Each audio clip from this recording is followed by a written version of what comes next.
సూటిగా ప్రశ్న అడుగుతున్నాము. మీరు పోలవరం ఎత్తుని తగ్గిస్తున్నారా లేదా, తగ్గిస్తారా లేదా అడుగుతున్నప్పుడు దానికి సమాధానం చెప్పలేదు కదా అధ్యక్ష. దానికి వాళ్ళు ఏం చెప్తారు 20 వినండి మరి నేనేం ఫ్యాబ్రికేట్ చేయట్లేదు. I'm not fabricating any issue.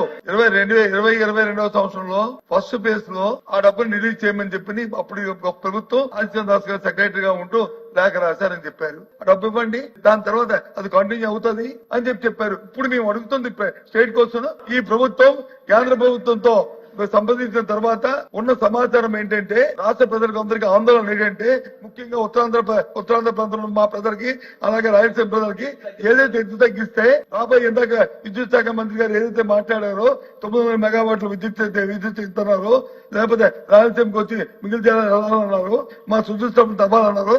వీటికి అన్నిటికీ ప్రమాదం వచ్చే పరిస్థితి ఉంది. కాబట్టి తగ్గిస్తున్నారా లేదా, తగ్గిందని చెప్పండి. Yes record fine, no issue. అదే ఆ మాట చెప్పండి అంతే అడుగుతుంది స్ట్రైట్ కోసం. అంతేగాని దానికి ఉపద్ఘాతాలు మా చరిత్రది మీ సార్.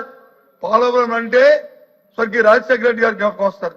నేను వెళ్ళాను దానికి హోమ్ మినిస్టర్ చేసినప్పుడు ఐఎమ్ ది మ్యాన్. మా అద్భుతమైన కార్యక్రమంలో నాకు అవకాశం భగవంతుడు నాకు ఇచ్చాడు. మీరు మార్చారు రైట్. వీళ్ళు వచ్చి ఏం చెప్తారు సార్ వీళ్ళు. అయినా దానికి వెళ్ళట్లేదు.